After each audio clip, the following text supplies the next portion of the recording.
All right. Hello, everyone, and welcome. We got Chris joining us, getting himself some coffee. Savage Prog right now going on in Final Fantasy 14. So much to talk about. So much. I'm so freaking excited. All right. What's up, dude? Welcome. What's up, man? We got 10 seconds till they come back. Till the Savage Prog guys come back? No, till the ads. The ads. Twitch ads.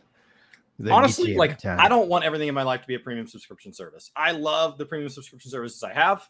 Yeah. But like, I can't afford for, on the first of every month, $7,000 billion to be withdrawn from my account so that I have access to things. So ads are a really beautiful solution. So admitting that those are a solution, I'm actually really enjoying longer streams now that I'm getting up every hour or so. Yeah. And like yesterday I got involved and I forgot, and then my back started to hurt. It's like, you're like, oh, get up, dummy. Move, stretch. Yeah, use that body. Work that body. So on that note, though, like it's something for discussion later in the show itself, is that in terms of subscription fatigue, like how can some of these companies help to address and offset that? Because you and I have advocated for a one unified subscription for Final Fantasy 11 being brought into 14, and I know some people have been hesitant on that, but I think now more than ever, like I think that idea becomes more and more prevalent, especially because we've even seen like the devs themselves talk about that it's on the table. So that's actually good. At least it's on the table, in that regard. So welcome in, everyone. Be sure to hit that like, favorite, subscribe, share, all that wonderful YouTube stuff. We are live here on YouTube and Twitch. So afterwards, if you want to catch Chris's discussion around Savage, I know you did a late night stream. Also, as just a show note, I'll be doing Monday night streams as well, coming back for September. We're going to try to actually bring in more streams with myself. I've just released my Ninja controller guide, working on leveling Dancer, and I'm going to be working on Dragoon's controller guide as well. So lots of work being done in the space itself. But I think we've letting people funnel in. We're going to be talking about a recent Yoshi-P interview for Final Fantasy 16. A little bit of discussion, maybe a little bit of New World stuff later in the show itself, because they just released a massive amount of information. And maybe Chris will be interested. And if he is, he is. And we'll talk about it. If he's not, then we'll not. We'll just like say, peace out. So we'll save that more to the end of the show, because I know not necessarily everybody's interested in it. But Chris, are you ready to get started? I am. Awesome. Excellent. Next week, we're going to be in post-base Heavensward MSQ, I think. Oh, excellent. Patch content or Class Quest or something. Excellent. All right. And if you guys feel free to weigh in the comments live here on the YouTube side, and or in the comments below, and we'll go and read them. We might even we're trying to bring in more of these. Is actually so much easier, a lot less weight when we're able to live stream them. So that ends up making it a little bit easier on my editing and my workflow. But anyway, guys, all right, we're going to kick this thing off in style, and here we go. Hello, everyone, and welcome to another special episode of the Crystal Core Radio Podcast. Brian and Chris breaking down the latest Final Fantasy news. This is relating to Final Fantasy 16 and even 14, as Yoshi-P has given a recent and long interview that has been wonderfully translated. So we do thank Rena for their work in translating this. I'll include a link to the Google document as well, if you guys want to just go read it for yourself. We always want to make sure we credit our sources. And today we are live both here on YouTube and Twitch, talking about this interview, talking about obviously what's going on with Savage Prog as well, with the 1 week delay. So it's going to be a really good show. Chris, do you have anything you want to shout out before we actually dive full into the episode itself? Guys, my last big lore week, I finished Heavensward for my first time, base Heavensward. So next week on stream, we are moving to a new stream schedule in September, where I'll be live 5 days a week. Brian will be live in the evenings on Friday and elsewhere. So like lots more stream hours. I'll be taking the last week off in September because my wife and I have been married 10 years and we wanted to take some time this year. And this is when it works for our work schedule. So that's when we're doing it. So maybe we'll get to have dinner or something together. I don't know. Nothing too crazy. Just 10 years. It's just a decade. Just time. Yeah. To celebrate time. And so next week we'll be doing post Heavensward, I think, story. I don't know. I've got a Sherpa kind of making sure to guide me through, spoiler free, to have a layout to make sure I have kind of a relatively optimal experience. It's a long time story skipper as we take on these additional streams this month. So should be a really good September. Yeah. Oh, dude. September is going to be really just absolutely ludicrous because it's going to get us closer to obviously the October updates for Final Fantasy. And if you guys have been seeing and paying attention to the news that I've been thrilled about, New World just talking about their Brimstone Sands update coming also in October. So worst case scenario for me, we're probably going to cover some of that later on in this episode as well as we Guild delve Wars. into. Yeah, Guild Wars 2. Guild Wars just hit 10 years. They have been doing all sorts of giveaways. They just did a bunch of stream giveaways. They gave like $10 to $20 worth of value to everybody that watched all that. I logged in today. They gave me a free mount skin. Your choice. You get an item, you open it up, and it lets you choose from any mount skin off the store. Like it's the whole thing's awesome. They've been doing. Are you going to give your wife a copy of Guild Wars to celebrate your 10th and its 10th anniversary? When we met, this game was out. A second 10th. That's probably best to not say, I need you to now take on MMOs or else. She can. You want another round, another decade. You got to stick with this. We got another MMO. She wants an MMO in her life. She knows where to go. She knows exactly where to go. WoW goes into pre-patch this week. So as we have the longest intro to the show here, WoW goes into pre-patch, which is really exciting. Pre-patch is a really fun time to pick up WoW. So for anybody that's been like, I've always been kind of curious about WoW. The best time to play WoW, in my opinion, the single best time, insert any expansion, just X, is from pre-patch through like the first 2 months of launch. Looks like launch is going to be in November. Okay. And so from like now to January is like the time that is like a casual player. Like if I were just going to get somebody in, this is when I think it'd be really fun and exciting to get in. And then come January, we'll let the cards fall where they are. The honeymoon phase will be over, and we'll see if Dragonflight's off to good. What's your over under on the why I quit Dragonflight to go to Final Fantasy 14? Like, is that going to be a trend? Because we've seen that happen with every WoW expansion. And it's in my mind, I just get tickled by that title. In fact, I was kind of memeing on it today over on Ginger 14. So, well, what's the over under? January. Is that the new wave? Is that another Exodus, or is that just like, holy crap, they actually did it? I think if you want to be clickbaity, I think you're a little late if you post that video in January. I think you need to hate it a little sooner. You want to kind of ride that trend. So it's probably best if you let your bitterness record a video.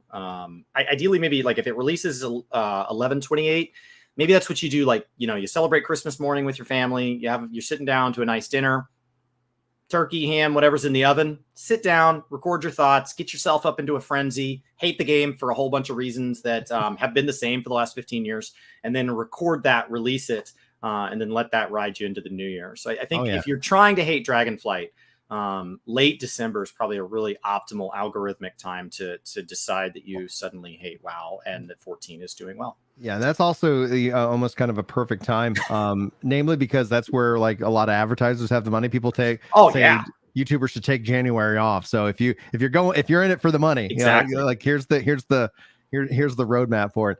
Oh, 100,000 views in February. You should have just picked up 5,000 views in December. Like, what are you doing? What are you doing, man? Like, come on. Like, that's Bush League, man. Bush League. Let's go. Now, as we dive into this post itself, note again, the links will be in the description for you guys to go enjoy. Also, for some reason, I've partnered with Secret Labs. I've been using their chair for a long time. Use the command share in chat or check the description if you want to support me and also pick up a really great gaming chair. They don't sponsor me technically, it's just an affiliate link. So I'm just so thrilled finally, after so many years of me just like people asking, hey, what do you think about your chair? I was like, I love it. And then they're like, hey, all right, let's make a deal. So on that note, we've got a lot to cover. Let's go ahead and dive into it our normal fashion. I'll go ahead and increase the font size, so for those of you I appreciate the underline. Makes it feel like I downloaded a white paper. It's nice. Know, guys. Yeah, it's excellent. Also, if you guys check the links in the description and you want just the audio version of these videos, these podcasts themselves, you can subscribe everywhere audio forms are made. So be sure to leave us a review if you do. All right. So Chris, why don't you just get us started, and then we'll just kind of tag team this. So, Final Fantasy 16 is scheduled for release by Square Enix on the PlayStation 5. Please, God, don't lock it there forever and ever. In summer 2023. Can we? The recently unveiled second trailer makes mention of an all-out icon war and has caused quite a stir in the gaming community. The tale takes place in Valisthea, a region where international power is kept in check by the mother crystals every nation possesses. great crystalline structures scattered throughout the land. Each country is also host to a dominant, an individual chosen by the Mother Crystal to harbor the power of an icon.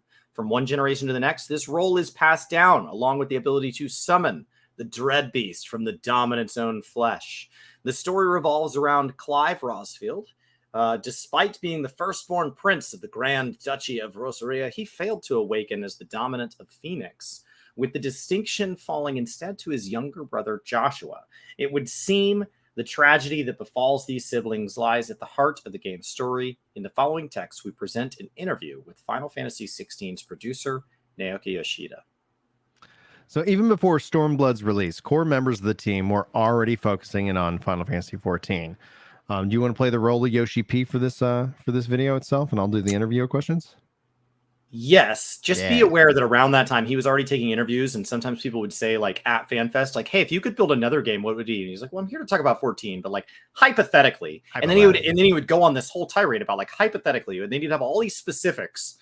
And in hindsight, that was Final Fantasy 16. he was telling us all about it. Yes. All right. It's a pleasure to meet with you today. Let's start off by talking about that second trailer that you just unveiled. Well, that sounds good. I'll begin by saying I'm a bit relieved to finally have it out.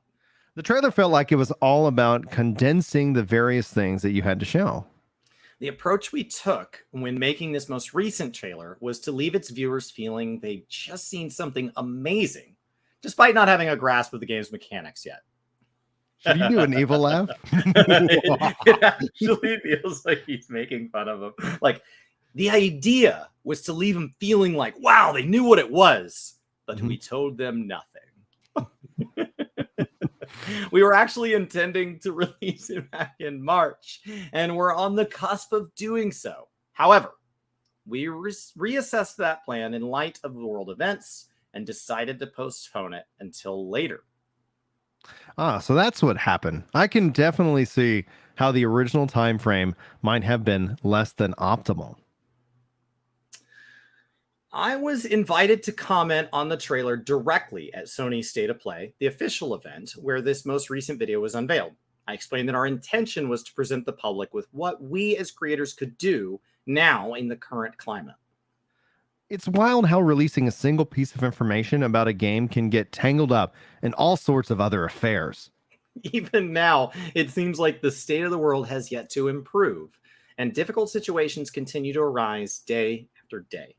But I think what we can try to do about that is produce games to the best of our abilities, and bring joy to those who play them. That's the message we'd like to be upfront about with the public before proceeding with the rest of development. I see. Now I'd like to move on and finally talk about 16 proper. But first, I've noticed quite a lot of the staff that is made up of members from Final Fantasy XIV's initial development team. Does this have anything to do with how they ended up working on this project? Toward the end of developing Final Fantasy XIV's Heavensward expansion, the game's first expansion released June 23rd, 2005, critically acclaimed, available in the free trial up to level 60 today. 2015, but yeah, they got that one right. Yeah, so I don't think it's 2005. Yeah, 2005 is like, that's vanilla WoW, right? Yeah, 2015 is probably what they meant to write. Late. Okay. Typos. I was approached by the company's president to see if Creative Business Unit 3 might be able to create the next numbered game in the series, Final Fantasy XVI. It was a surprise I wasn't expecting. But then again, Final Fantasy VII Remake had already been announced at the time, and Creative Business Unit 1, which was responsible for creating the majority of the series' numbered titles up to that point, had their hands full with the new project. If we had to wait for Final Fantasy VII-R to be finished, then it would be quite a long time before the next mainline Final Fantasy title would be created. That was my objective impression of things, at least. It certainly seems unlikely that Creative Business Unit 1 would have been able to create 16, but 14 is an MMO, which means it's the type of game that needs to constantly be updated. I imagine it would be a considerable challenge for Business Unit 3 to try to develop 16 while also keeping up with 14. That's very true. But we were overjoyed to receive such recognition as part of the company, and we began development with the promise that we'd do our very best. At the time, we were still in the process of growing our flagship title, Final Fantasy XIV, so instead of blazing ahead with 16's development, we decided to proceed little by little. We started 16 with a small core staff and committed ourselves first to creating foundational design and completing the scenario. By the time we had started making Stormblood, the second expansion released in 2017, director Hiroshi Taki, scenario writer Kazutoto Mahiro, and system designer Mitsutoshi Gondai had already passed on their duties with Final Fantasy XIV and switched over to working on 16 in earnest. So you're saying they already stepped away from 14 by the time Stormblood came out? When I look online, I see 14 fans who've passionately supported the game for years leaving comments like, I sort of miss him, you know? Gondai was juggling both projects for a while. He was there for Stormblood, Shadowbringers, and Endwalker, but now is named a member of the Final Fantasy 16 staff. He's there to stay. Even so, 14 saw its way through a truly sensational arc with Shadowbringers and Endwalker. Absolutely. That's how strong Final Fantasy XIV's current team is. Final Fantasy 16 started off with only 3 members, Take, Mahiro, and Gondai, but the agreement was that no more would be added until the game's scenario was completed. So it's not like there was some sudden exodus to go work on 16. Speaking of Takai, The Last Remnant is a real masterpiece of his as a director. I'd personally rank it among the 3 best JRPGs ever released. That makes me happy to hear. Thank you for saying so. At the time, I also think that it's a game with a lot of sharp edges, so to speak. But part of the idea behind Final Fantasy's brand is to make games that can be enjoyed by a wide range of people. With that in mind, I'm curious to know why Takai was appointed as director for this title. I know from experience that being the one responsible for creating a mainline Final Fantasy game entails more than your average amount of pressure. That strong sense of obligation comes not only from the fans and gamers, but from the members of your staff. It therefore requires someone with a certain amount of grit going into things. I was already serving as both producer and director for 14, and it was a time at which I was vital. I keep growing in those positions. When the company approached me and asked about 16, I responded that if I were to direct this game, I'd be doing a discourtesy, is that a word? Mm-hmm. Both to its project leads and to its fans. I countered by suggesting Takai for the role based on his popularity in the company. I see what you're saying. So Takai possessed both the popularity and the grit needed to perform the job in your stead. As a matter of fact, back at the very beginning when we were rebuilding Final Fantasy XIV, it was Takai who told me I should also work as the game's producer in addition to directing it. Takai is the sort of person who can think on his feet like that and say what's on his mind. The sort of person everyone can get behind. So when I asked him what his thoughts were about directing 16, he said, it's not really a big responsibility, but so long as you're there to back me up as producer, I'll give it my best shot. That's the major part of why he was selected. Incidentally, I'd say that Final Fantasy, as it is now, has moved quite far away from being the type of RPG that can be enjoyed by a wide range of people, as you put it. In what respect? Well, after the company came to talk to us about 16, we conducted a thorough investigation into the current state of the series. Being in charge of Final Fantasy XIV has seen me skipping around the globe, having countless conversations with fans and gamers. There are all sorts of things that players in countries outside of Japan think about and anticipate from Final Fantasy XIV. However, their responses contain a daunting degree of variation. I think I know what you mean. I'm one of those fans, after all. When you stop to think about it, it's only natural. Each Final Fantasy title features a different world and lore, a different battle system, different characters, and a different overall sense of direction. You're right. And then you have even bigger outliers like Final Fantasy XIV. Right. But the reason for that is that when I took over as Final Fantasy XIV's director, Katasi told me when it comes to Final Fantasy, the game that carries the series legacy is whichever one the director at the time thinks will be the best. Therefore, you shouldn't let anything hold you back. After hearing those words, I decided to position Final Fantasy XIV as a fan service title. And because it belonged to the MMORPG genre, I was able to run with an idea nobody had ever tried before and create a sort of Final Fantasy theme park. And because of that, you were able to get feedback from fans all around the world thanking you for including this or that numbered Final Fantasy title somewhere in Final Fantasy 14. With Final Fantasy, instead of saying they like the series as a whole, fans give differing responses like, I like Final Fantasy 7 or I like Final Fantasy 10. Final Fantasy 12 is the best. No, you're all wrong. It's an online game, but Final Fantasy 11 takes the cake. Hell There yeah. are also a lot of people whose first contact with the series was through Final Fantasy 14. And so the features they're looking for in a Final Fantasy game are really varied. I'm partial to all the Final Fantasy games, but I can still understand how you'd get that sort of varied feedback. Partial. I specifically like all of them. People tell us things like they wish Final Fantasy would stick with command style battles. Even now, after the announcement of Final Fantasy 16, I still come across this opinion that action combat can't be done with Final Fantasy. And so we should instead use command style battles rather than because any one thing is good or bad. I think these varied opinions stem from the sheer number of different Final Fantasy games that have been created. That said, I feel like it would be impossible to produce a game that satisfies everyone's demands. Right. After all, there's nothing on this planet that absolutely everyone is in agreement about. We'd like to satisfy as many of those expectations as possible, but when we conducted research on a global scale, the answers were even more disparate. While there were many who called Final Fantasy a legendary RPG franchise with moving stories, other words and phrases came up in reference to the series images such as cult and classic, as well as the more frank indictment of geared towards children. This inquiry was conducted by a separate survey company, so we consider the results to be objective. I don't personally feel like the series is geared towards children, but it sounds like not a few people around the world have had this image in their heads. And before you let Yoshi-P answer on that, just kind of as an aside, like that's one of the reasons why I'm really excited that they're allowing this game to get an M rated. When you look at games like The Witcher and a lot of beloved RPGs right now, they are really geared more towards, I would say, like, 16 plus in terms of age, where it felt like that teen rating, we see it in Final Fantasy 14 all the time. It limits the level of interaction and detail that they can actually lean into in various different things. It does limit the kind of stories that they can tell. And I think from an RPG perspective, there will always be an ebb and flow when it comes to like what people are hungry for. But it felt like Final Fantasy has also been actually kind of it actually shackled itself by the rating which it was going for. And it'll be interesting to see if this is well received. What do you think? I mean, it still tackles a surprising amount of adult stuff. Everything from last night when I was pentamelding on stream, I didn't even notice. And somebody said, "Did you know there's a giant Vieira butt above your head?"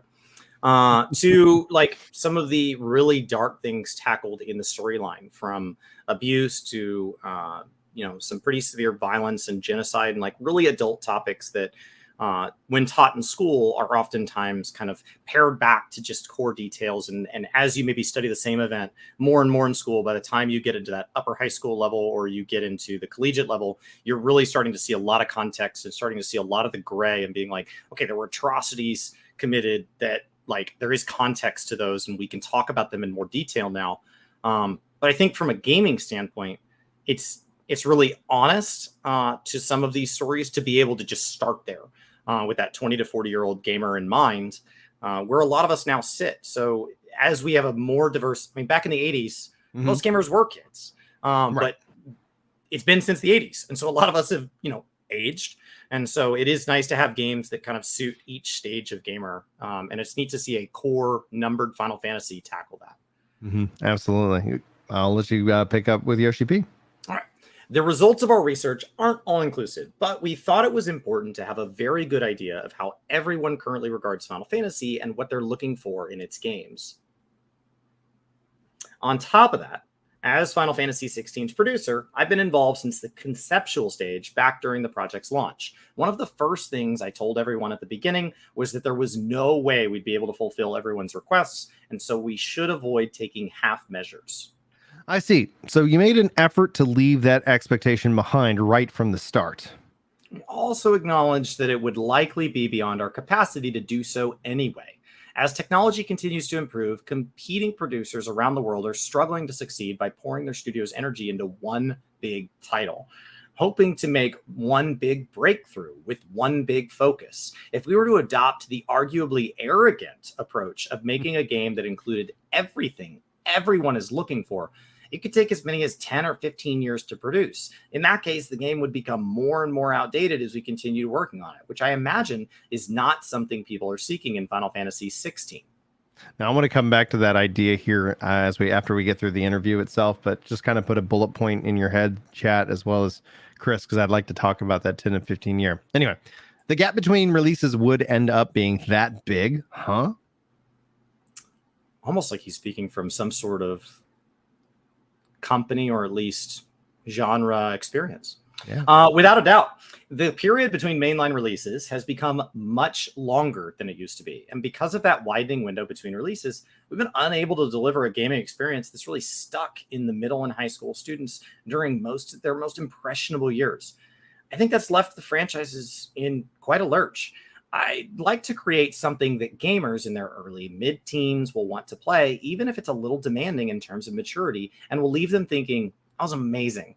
I want that experience to inspire players and to consider joining Square Enix or make games on their own. I think that's the sort of product Final Fantasy has to become. I understand where you're coming from. I also wanted to become a game creator after playing the original Dragon Quest way back and when. In the end, I became someone who communicates information about games as opposed to making them, but I'd love for there to be a new title that inspires people to seek a job in the industry. Setting mechanics aside, all Final Fantasy games since the first in its series share a certain attributes: an epic story, a cinematic gaming experience, a drama-filled narrative, high-quality graphics, and magnificent music. We want chocobos and moogles to show up as well. We want to leverage our abilities in time allotted to us and create a game that resonates with multiple generations of gamers. It's for that reason we decided not to throw in everything but the kitchen sink.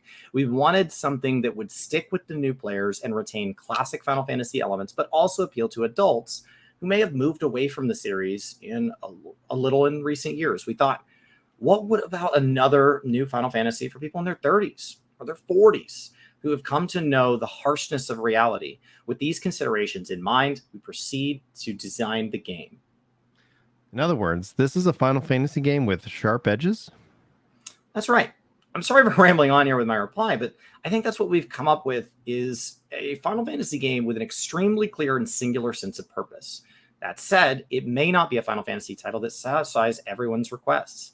I thought it would be a good idea to clearly convey this point to all those who are fans of the series. Now, the next section is titled "The Pain of Developers Wish to Express, Even if it means raising the rating."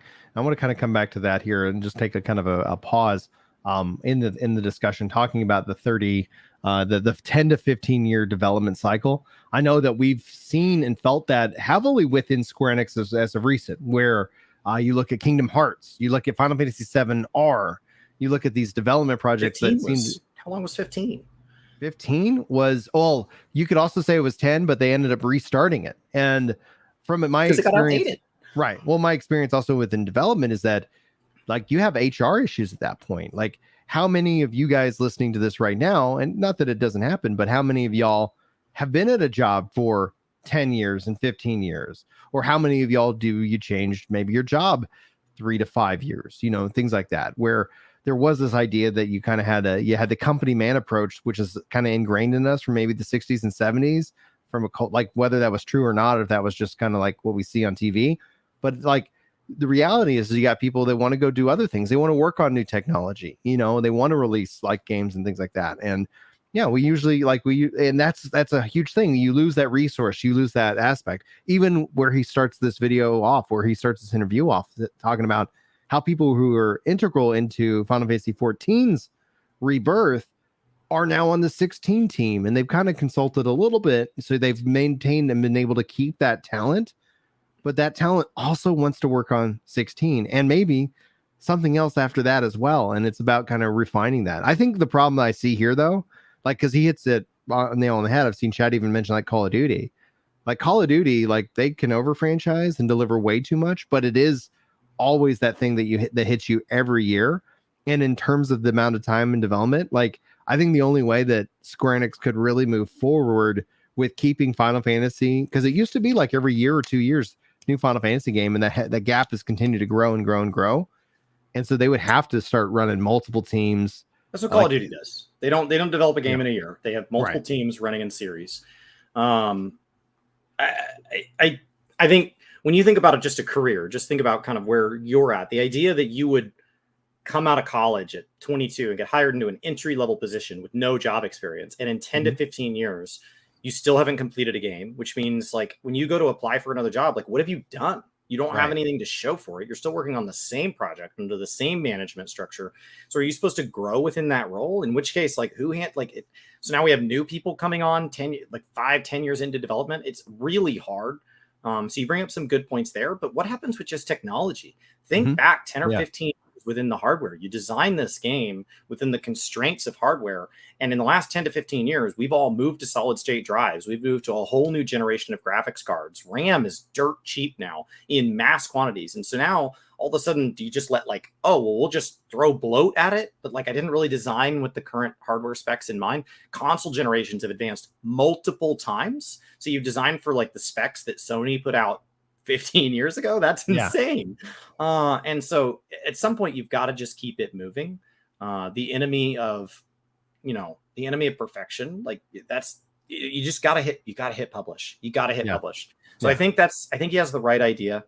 I think it's also really good for him to help set expectations, because when he talks about it like this, a lot of what he's also talking about is the cost of developing something quicker is that this isn't going to be the one game for everybody, because we're going to release games more regularly. And so it's not going to be for everybody, because that's been the whole thing. People love 14 and they're like, okay, but Yoshi-P's career is built on saving or steering to a better direction franchises. That doesn't mean he's inherently good at building something from the ground up. And it doesn't mean something that he builds from the ground up will be reminiscent of anything that we've seen before, because this is them. And this is just him as a producer. But the idea is, it's okay if people don't like 16. I get really nervous personally when people see a trailer with little to no gameplay. The very first trailer, and they're like, I've already decided game's going to be an 11 of 10, my greatest game ever. And that puts the game in a spot where if it's anything less than that, suddenly a 9 of 10 is bad. Right.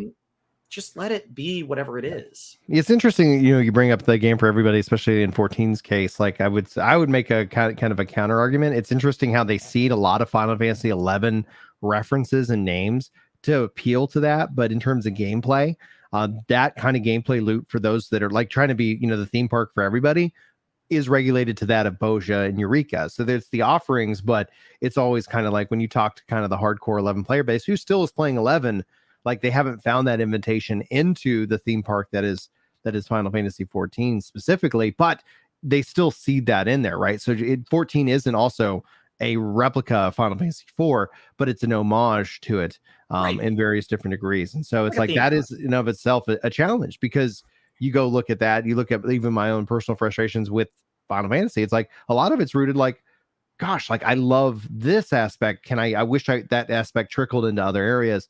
But it's also important, what I really like seeing here from his view on 16 is that, they're not going to try to make a game that would take 10 to 15 years. Just make a game. I want to play a new Final Fantasy game. And then, you know what? I want to play another one. And if you guys can deliver that, honestly, his insight into how long has it really been? Almost, you start to think about it. It's been over 5 years since 15 launched. That's somebody's high school experience. I played in high school. I got to play 7 and 8.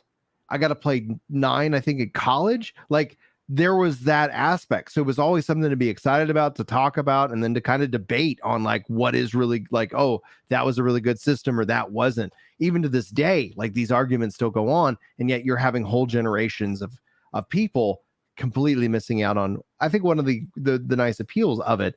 But yeah, that has remained to be seen. So we'll have to explore that in some more. So, all right, I think it's time we jump into part 2. The pain the developers wish to express, even if it means raising the rating. Now, as you mentioned, how you'd like the games to resonate with middle school and high school students. However, judging by the trailer alone, it feels like the game's geared more towards adults. Likewise, the game's rating gives you the impression that it's a Final Fantasy intended for older audiences. I wasn't allowed to play M games until I was 17 in the house. I could play them if I was at a friend's house. Yeah, what was the first R-rated movie you remember seeing? The first one I remember seeing, Scream on Okay. VHS. Yeah.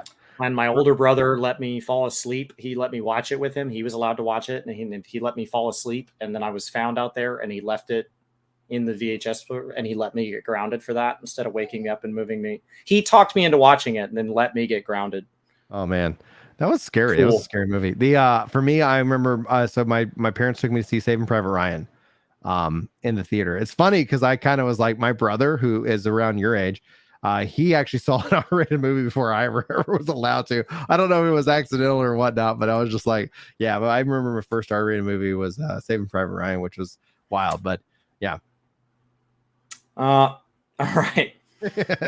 So, as you know, we go out of our way to ensure games pass the review process.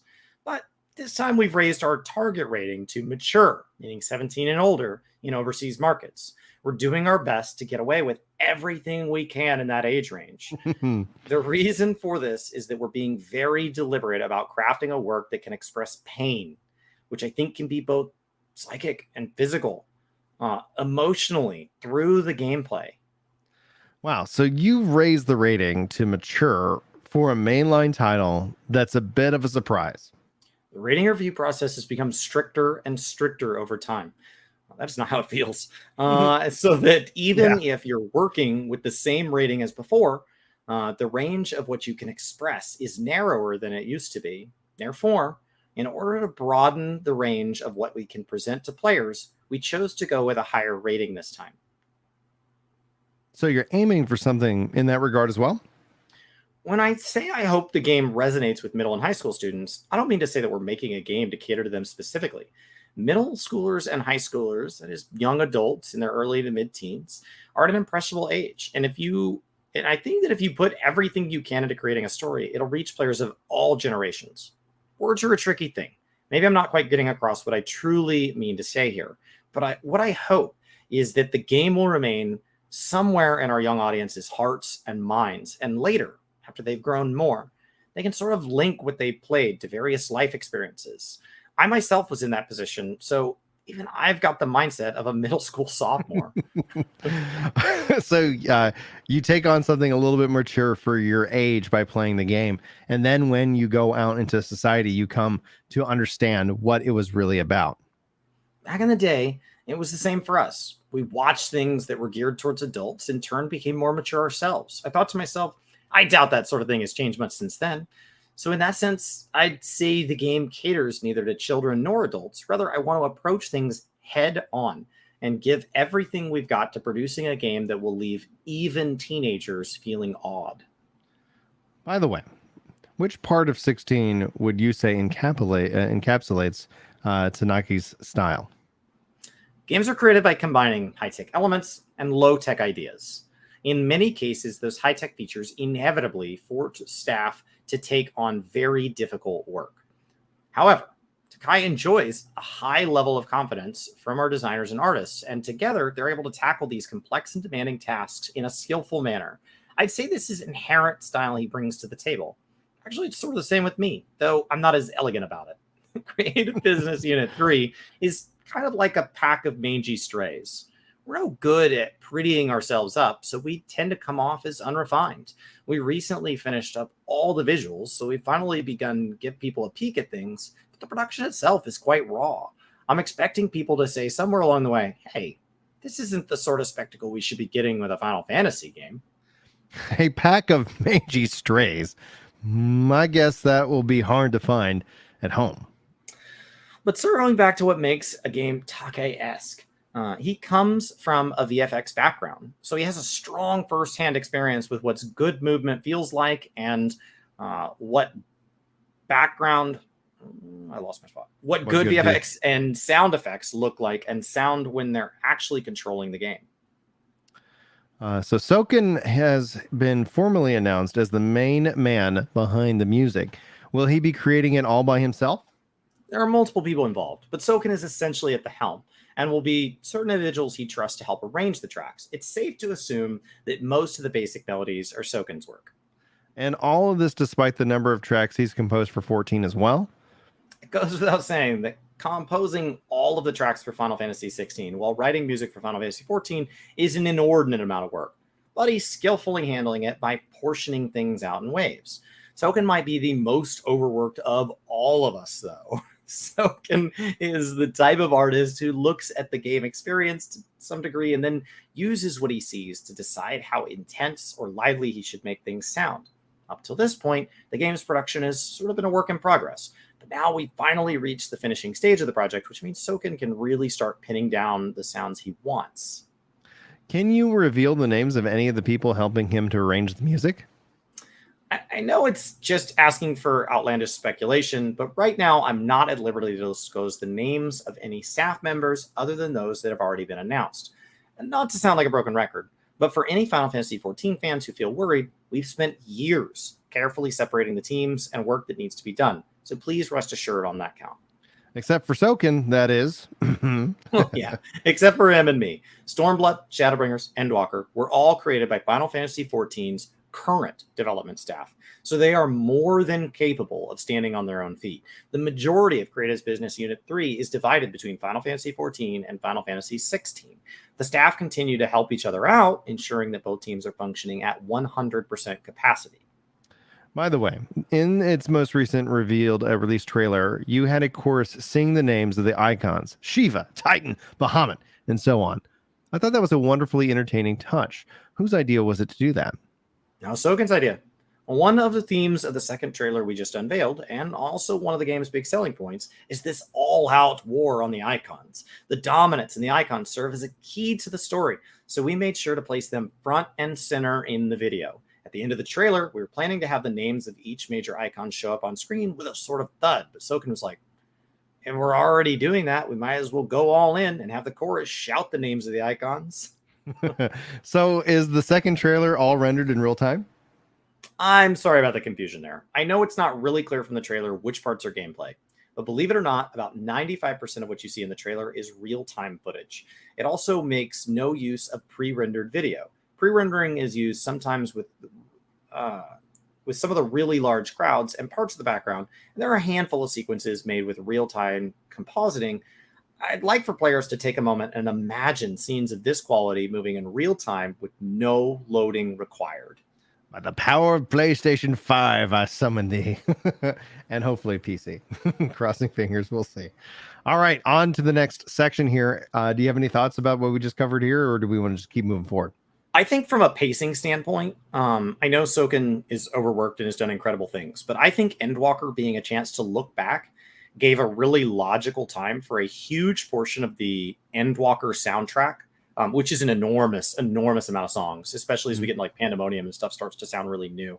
But a lot of this stuff feels like remixes and re-releases of old songs, which means that he has a chance to kind of look back on work that's already been done by him and reimagine that with him and his team. And so that's it. Endwalker's timed really well for the fact that it looks like 16's just getting to the stage where he would be starting to do all the composition, so that, you know, if you think of his brain as like having a composition side and like a mixing and all that side, like the composition side can shift to 16, and that didn't have to take away from 14 because we didn't need all new music for 14.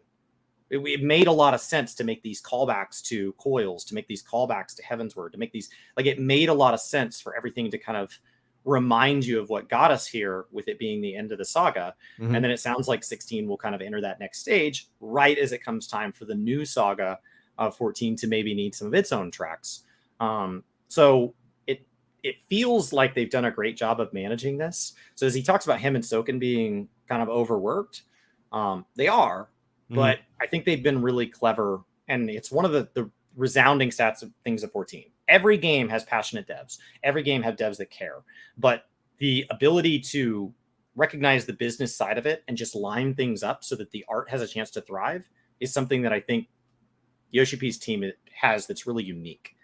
Absolutely. Absolutely. And also, while we're here at this point, thanks, guys, for the 21 likes who are watching us live. So if you're watching this as a VOD or live, the likes really do help out the content within the algorithm. Also, leaving comments as well. It's massive, huge help. So, and thank you to Twitch for letting us now broadcast, letting Brian broadcast the recordings of this. He normally handles these. over to the YouTube side, and I can do it while I'm in the middle of managing a Twitch stream. So, oh man, so super much awesome better. for me to have a stream that kind of takes a break to collab with him, and awesome. Oh yeah, Thank dude, you, Twitch. saves me And thank thousands you. of hours of work. And YouTube's live. It's getting better. Yeah, slowly. All right, let's continue on. From what we can see in the trailer, the combat looks totally action oriented. We've made it completely real time. We knew that, of course, this approach would have pros and cons, but we were very decisive in implementing it. For my part, I was raised on a command style RPGs, but when I spoke with some of the younger gamers in Japan and abroad, they'd often tell me they didn't understand the command system. I don't understand what they mean by they don't understand. Well, that's exactly the reaction you'd get from people like us. The names of the commands are written right there. Attack means you attack. Right. And if you press cure, you cast cure. If you press fire, you cast fire, and so on and so forth. It seems like that's all there is to it. I was intrigued by this response too, so I tried my best to get them to explain. They said that as a younger gamer these days, that you expect to press one button, you'll swing your sword. You expect to press another button, you'll cast a spell. There's a more direct link between input and action for them, especially with something like an FPS. Ah, so I see. So that's what they mean when they say they don't understand. Things started way back with the tabletop RPGs, and then computer RPGs arrived on the scene, replacing the role of the game master with an automated program. But there wasn't enough memory, and the CPU and capacity wasn't up to the task of directly animating or visually representing the actions players wanted to execute. To get around these limitations, the idea of a command system was introduced. A command system sort of takes over for the GM role and asking the player for what they want to do. Exactly. But nowadays, the computers, as powerful as they are, it's become the norm for characters to move and act directly in response to controller input. For the generation of gamers who began playing after these sorts of games became commonplace, it's only intuitive that pressing X swings a sword or shoots a bullet. And so that's why they question the need to select a written command to perform those actions. And why they say they don't understand the command system. I spoke with a number of young gamers, and what they told me was that it isn't about whether the system is good or bad. It's that they don't really understand the logic behind why you'd use it. Meanwhile, they seem perfectly able to grasp the turn-based approach taken with board games like chess and Othello as something completely separate from the command system. I'm kind of at a loss of words. Of course, the command system has certain unique advantages, but I can see where they're coming from. The Final Fantasy series is one of Square Enix's most iconic IPs. The games require a high level of attention to graphical quality and volume of content, and cost an exorbitant amount of money to develop. In turn, they of course need to generate a considerable profit for the company. If we only just break even, the scope of the series might be reduced going forward, or we could lose out on the chance to create another entry altogether. Therefore, we have to be very mindful when it comes to numbers. This time, we'd like once again to attract all players of all ages to our game. So out of consideration for the future, we thought it would be a good idea to make Final Fantasy that goes all in with action elements. We therefore made the strategic decision to fully pivot to an action-oriented system. Now, before we continue on, like in terms of that, like I don't have any issue with action oriented. In fact, I've actually picked up Final Fantasy VII R on PC. I just haven't had a chance to play it yet. So I'm looking forward to seeing how that ultimately feels. I feel like from what I've heard, it feels way better than Final Fantasy 15's, combat system, a natural evolution. So I'm hoping that 16 continues to build off that. I do prefer a little bit control. So I'd love to see Gambit or something like that brought in for party members. So that way you can kind of program kind of how you want them to be and kind of build out them with a role. But personally speaking, what I would still love to see is I'd love to see kind of whether we call it a mainline Final Fantasy game, but a Final Fantasy branded game that is also turn-based, right? Like when you start to look at things like Octopath Traveler, and even like with Triangle Strategy, like those games really appeal to me, and they're not Final Fantasy branded, which is fine. But I still think that I'm glad that those games are actually getting work and more. And I'd love to see them actually maybe if you think about it, end up having kind of a two-branching strategy where, yeah, maybe the Final Fantasy numbered series is this big mega, etc. But then you have the 2D HD, and they could still come out with turn-based Final Fantasy games with great stories and great music, within that style. And I think they could actually probably put those out much easier than obviously the massive amount of work that it takes on these games. Would you be interested in like if they were continue to release turn-based games, or do you think that era is past? I think mainline numbered titles have to be that kind of like top 40 meta, captures Twitch, YouTube, talked about broad scale, widely appealing. Mm-hmm. The fact that it's M rated already says like we're inherently restricting that audience. So we have to really do well within the M rated crowd because we are isolating anybody that prefers or only plays T games because of age or whatever. Right. And like there are sometimes like you're plenty old enough to play M games, but because you have young kids in your house, there have been games that you've really enjoyed, but you've had to limit your playtime and maybe miss titles in that IP because you feel that you can't play them when your kids are around because they're not at an age where you're ready for them to be exposed to what happens on screen or especially in the audio. So it makes sense for the main line to be that introduction, that appeal to all. And then I think from there, you have a chance to introduce to your less wide-reaching projects. Something niche on its own can really struggle. But if you love a mainline and you go, how do I get more? And they go, oh, we have these like 7 titles that don't have the same marketing budget. They don't have the same development budget. They're not, being front and center at every convention or award show. Then that's an introduction to say, wow, I really liked this. Okay, I liked Octopath Traveler. Now where do I go from here? Yeah. So there's still room for those. I just think that the less wide-reaching styles need to be those kind of supporting cast members because of the budget and the amount of time and effort that are going into these mainline titles. Yeah, I think that's important. What I want is more. It's like more games, more, like if there was a new Final Fantasy game branded, whether it's, whatever coming out every year, that's great. Now we have that kind of with 14 every 2 years, we know, hey, new Final Fantasy games coming out every 2 years. That's ended up filling in more of the gap, and maybe why Final Fantasy 14, is able to appeal to a wider range of players because it could encapsulate your high school. But I think that's where, and again, we'll probably talk about this as we get a little bit finish this interview. That's where I think also the subscription model, why the free trial is so powerful, but then the subscription model ends up kind of acting as a barrier in the long run for it. So we'll have to wait and see how that plays out. But I see Chad also sounding off that Final Fantasy 7R had better combat. I'm looking forward to playing it. Once I finish the Omni 90 and 14, which I'm so close, finishing Dancer, then I'll have Machinist and Bard.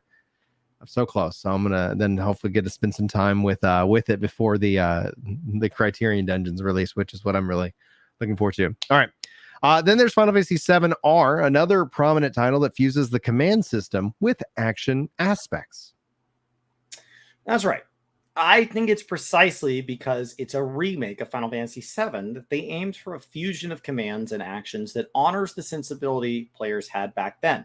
If so, it should benefit future Final Fantasy titles as well that Final Fantasy XVI has fully committed to an action-oriented approach. Doing so will expand the number of options available to whatever team is in charge of the next game. Otherwise, it becomes that much more difficult to go against the grain. If we instead tried to incorporate every element possible, we'd run the risk of creating a half-baked compromise of a game. Therefore, we concluded that even if it polarizes reception to some degree, we should pivot in this direction for now. I'm also a huge fan of action games, but my skill doesn't quite live up to how much I like playing them. Plus, action games always tend to tire me out. I'll be 50 years old next year. I'm no stranger to that feeling of coming home after a hard day's work and not wanting to get wrapped up in an even more intense conflict. I totally understand the desire to play nice and slow with commands so you can focus your attention on the scenario. That's why this time we prepared a system that will allow even players who don't feel confident in their action combat abilities to have fun and comfortable experience. There's a category of items called accessories that Clive can equip. By swapping these in and out, gamers can enjoy themselves using a playstyle that suits their taste. Is it some sort of system that semi-automates combat? To give you a more concrete example, there's one accessory called pre-impact slowdown. It's not what it'll be called in the final game, but what it does is it slows everything down in just a few frames right before Clive is about to get hit with an attack. Then during that window, just by pressing R1, Clive will dodge the blow in a very stylish way. I think there are those who would still like to control the game in their own without having things be totally automated for them. those people can equip this accessory and enjoy a sense of control while having a very laid-back action combat experience. Doing so really lets these players feel like they're pulling off something cool. Of course, we prepared a wide range of accessories that let you do things like automatically evade or perform beautiful looking combos. There's even automatic evasion. That's right. If you equip an auto accessory, Clive can transition from one action to the next at the press of a button, using whatever combination is best suited for the situation. We prepared a whole host of these accessories, so if you want to enjoy the story with a more leisurely manner, you'll absolutely be able to do so. Do you have any to advance to a certain point in the game before you can obtain these accessories? You do not. When you start the game, we present you with two modes, a story-focused and an action-focused one, which you're given the chance to choose between. The content of the story will be identical regardless of which mode you select. If your priority is to take things easy, focus on the story, then you can choose the story-focused mode, in which case you'll begin with these accessories already in your loadout. During this mode, the game's protagonist will stylishly fight as you assume a decent amount of control over him, and the story will sort of move itself along for you. Meanwhile, the action-focused mode doesn't get rid of these accessories. It allows for you to set Clive up as you see fit. At any rate, if you're confident in your action gaming abilities and wish to play this fully action-oriented Final Fantasy game without assistance, I'd suggest that you choose the action-focused mode. I'm relieved to hear that there will be even more generous support with the combat than I anticipated. I think that you'll find is that at different parts of the game will be emphasized depending on what player chooses. And we've made sure that every experience is fully supported. Because this game doesn't feature a command system, we were very thorough while making it to provide assistance for players who might not be skilled at action combat. Therefore, we'd encourage players who aren't great at action games to give ours a try. I wonder if there's going to be like a demo or something like that, because it's like, well, yeah, I encourage you. For 7. Oh, yeah. Oh, yeah. They were us for 7. That was actually, I think that would actually be very important in this case, because otherwise you're like, oh, it's $70 to try to see if I would like it ultimately. Which is kind of always kind of trust a reviewer that has different taste than me. The hardest thing about reviewers is not like, I know people want to discredit certain sources of reviews or thoughts on games. But what I found is that like I just need somebody that's aligned with me. But the big problem there is that like my alignment has changed over the last 10 or 15 years of gaming as I've changed. And so like I need somebody that has aged with me looking for all the same things. And like, what are the sheer odds? And so when I'm looking for a game to play with my brothers, I don't really care how good the music is or how good the story is. I want to know how good the multiplayer support is. And so like a 7 out of 10 doesn't tell me anything. I want to know why it's good and all that. And so when you're talking about something that's this different than the rest of the Final Fantasy games, I think you're right. I think a tech demo or something like that would be really great to let people see, like, is this even something I'm interested in, especially at the cost of games these days? So I see the battle team as this time includes Suzuki, who helped make such games as Devil May Cry. How do you say his addition to the project has impacted the development team? Tremendously. To put it bluntly, action games aren't Square Enix's strong suit, excluding the Kingdom Hearts team, that is. And Creative Business Unit 3 is no exception. Modern animation technology and skills have reached a very high level of sophistication, and we were sort of groping along trying to put something together, repeatedly making, breaking, and rebuilding things. It was during that cycle that Suzuki joined us. We took a time out and gathered up all the pieces. We had brought them to him. After asking him to boil things down and tell us what should be done, we were able to chart a course clear ahead. Not for nothing do we call him our battle director. Every single one of Clive's action battles has been built under his direction. Wow, so he's that essential. It sounds like if Suzuki had been there, the game's action combat might look a lot less convincing than it does now. That's right. He's worked alongside all those super skilled animators over at Capcom. And by comparison, the animators at Square Enix, though very good at what they do, have extremely little development experience when it comes to action games. I spoke with Suzuki and said that it would be most helpful if he could stick with them in that regard and really get things going from the ground floor. Thanks to him, the whole team has shot up in terms of animation ability, and I think the material they produced will prove very useful with whatever games Creative Business Unit 3 goes to make in the future. Suzuki's now firmly established himself as a key member of Creative Business Unit 3. Is Mihiro also involved in the battle system with this game? He's the lead game designer, which means he has some say when it comes to battles too. Almost all of the game systems are determined by Takai and Mihiro, particularly when it comes to the final decisions. The two will confer and make up their minds together. At the end of the day, Final Fantasy 16 truly is their game. With Mihiro's battle systems, you really think, and you get a sense the player is manipulating the system instead of the other way around. Does this hold true with 16 as well? I think the last remnant might have really done a number on you. I'll grant you that. And it seems more on my mind because of how you said earlier that 16 shares some of its sharp edges, but I do guess not quite to that extent. It was mostly the interview that assigned the sharp edges. Yeah. No, not to that extent. I think it's because The Last Remnant is so thoroughly that type of game that it leaves such a strong impression. Moving on, I'd like to ask what you think the whole 16's team needs to achieve or else already has achieved. If I'm being honest, we don't really make games with such lofty goals in mind. Having said that, what we do need to accomplish is to create Final Fantasy 16 with all the energy we can muster and make sure it sticks the landing.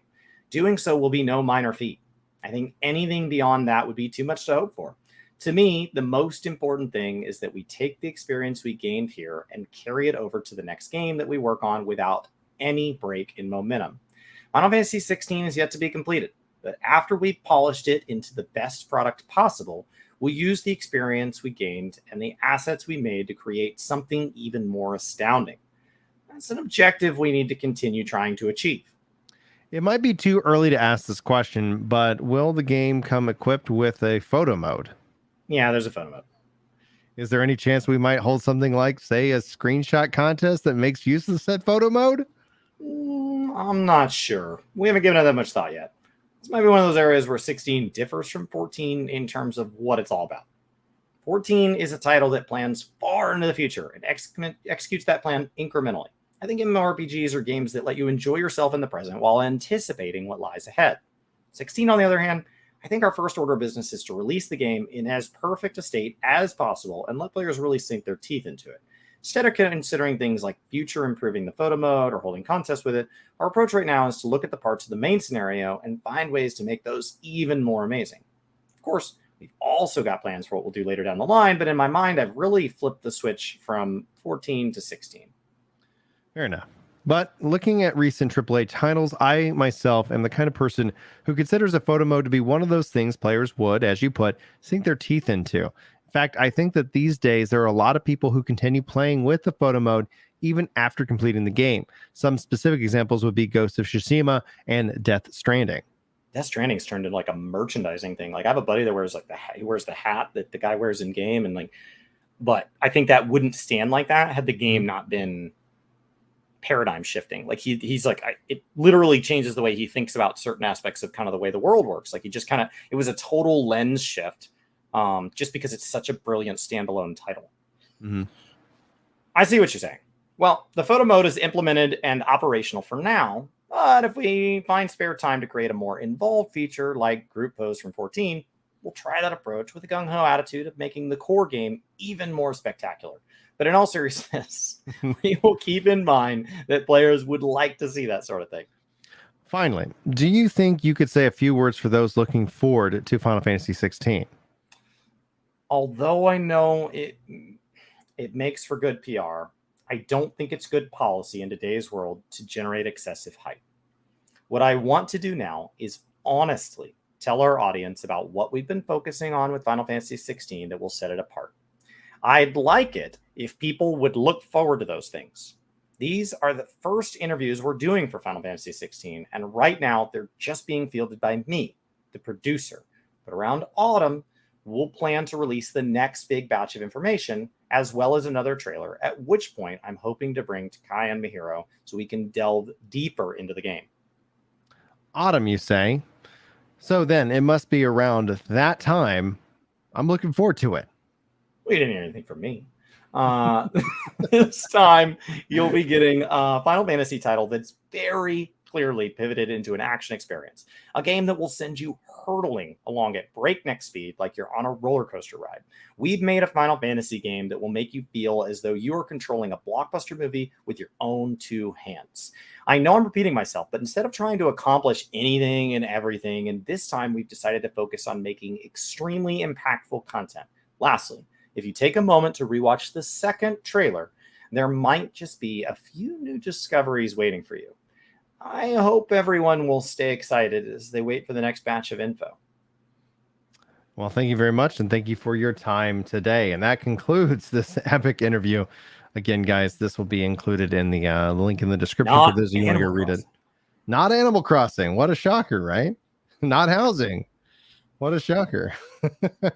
Man, that was a lot. That was actually as one of the things I was like, well, maybe we'll talk about what's going on with New World. But now we're like well over an hour into the broadcast itself. And I think whether we do that as its own video and discussion, et cetera, then we'll have to kind of explore that. There is so much to really unpack here. I really am excited to see where they do go with 16. We know that it's targeted summer. We know that PS5 is what it is. They also, when they announced it, did say for PC as well, but we haven't continued to see that kind of news. So this will have me, I guess, come spring 2023, if it's still saying PS5, for the first 6 months or year. I think that's going to be, that's going to force my hand and make me have to go get, a PS5 to make sure I can play 16 when it launches. What do you think? I think at the cost of a PS5 and with how good the MMORPG genre is, it moves it into a game like God of War, where I just watch it on streams on YouTube.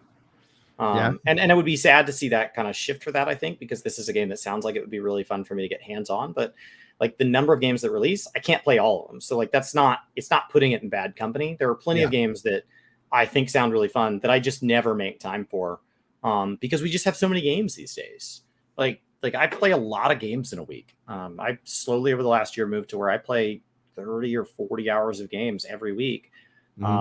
Sometimes more. Like the launch of Endwalker week, I played preposterous amounts of Final Fantasy. I don't think I'm alone. I think everybody who could get online played a preposterous amount of Final Fantasy 14.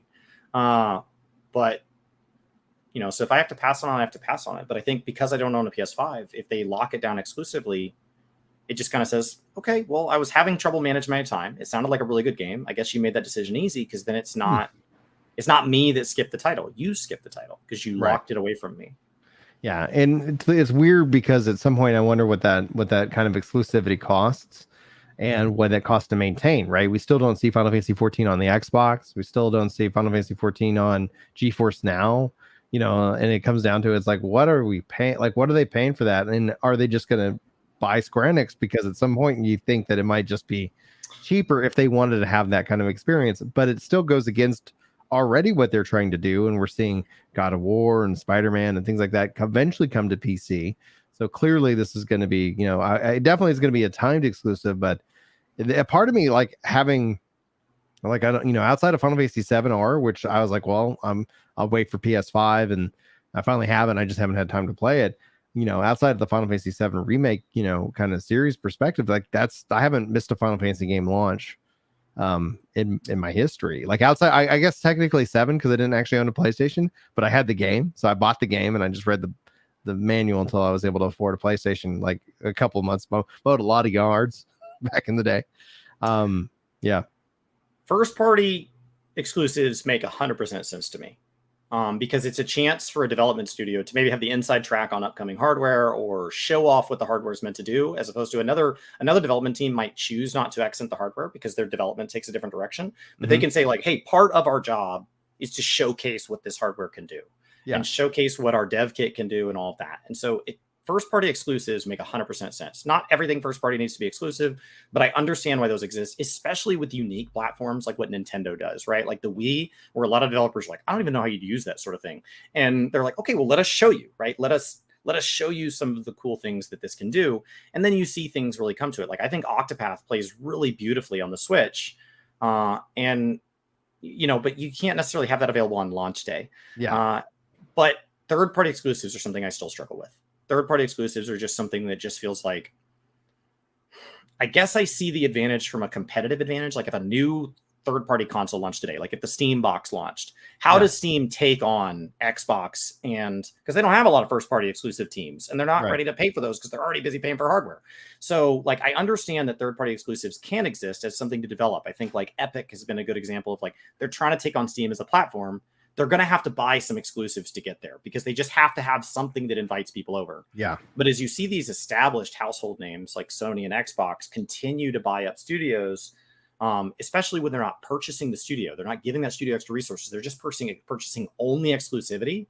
That's something I really struggle with when it's not like some of these titles. We heard some interviews with like Google when they were doing their stuff where like some of these dev studios are like, hey, just so you guys know, we literally didn't have the money to make this game without going exclusive. Right. So it provided something that would not exist otherwise. Street Fighter V, I think, has the similar story. Capcom was really struggling. Sony stepped in and said, "Hey, we want to help this out. These are our terms, right? Like, okay, you kind of at that point you're funding, you're buying it, like you're like spending the money. And at that point, though, especially in multiplayer, it's like, well, why not maximize your profits? You know, like okay, like maybe have that the timed exclusive and then bring it elsewhere. And it's good to see finally Street Fighter 6 actually go multi-plat. In that regards, Mr. Says, I feel it's like Square Enix and Sony are married in just not ink. It's like, how long does that need to be? Like common law marriage right here in summer, could they drop the exclusivity for the Christmas release cycle and get that big November push? I think that's what you want to do. What feels ridiculous is that they're like locking like they lock like a sports game away and they're like, oh, we're only locking away for a year. That's because it's worthless in a year. So if they're like, oh, we're gonna lock 7R until the next 7R releases. Well, and we're seeing like and Mysterio is also saying Forspoken is locked on some kind of 2-year contract, etc. 2 years just feels way too long. It feels like that ship sails, and then like especially in terms of a single player game, it's like, oh man, like all right, well in 2 years, what's everybody going to be excited about and playing it? The only way that really benefits that extra sale is that if there's that's where you see Game Pass coming in and just saying like, all right, in 2 years, like it's going to be on Game Pass. And we'll have to wonder if they can extend that, if they can lock that down, saying like, oh, Game Pass wants to pick that up. Do you guys have an option to lock it back down for another year for X amount of money? And like I guess it's going to be an interesting way to see how the industry kind of evolves and kind of plays around with here in the in the next decade. Because if that ends up being the case, like you're killing a lot of hype, you're killing a lot of resale, you're killing the ability to invite people into maybe a new franchise. It's going to be a strange and wonderful future. Like it could go either way, at this point, because it's like, all right, I'm not a fan of it. So I have that conflict. Like I was always planning on getting a PS5. I haven't been able to get one. And then I can't afford one right now. So even because I've had people message me, they're like, hey man, I can help you find a PS5. It's like, I spent that money, man. I was like, it was ready to be spent. I had to spend it. And that's just the nature of life. And so even if a PS5 and now they're like increasing the price of the PS5 outside the US. And so it's like, okay, I get that. Absolutely true.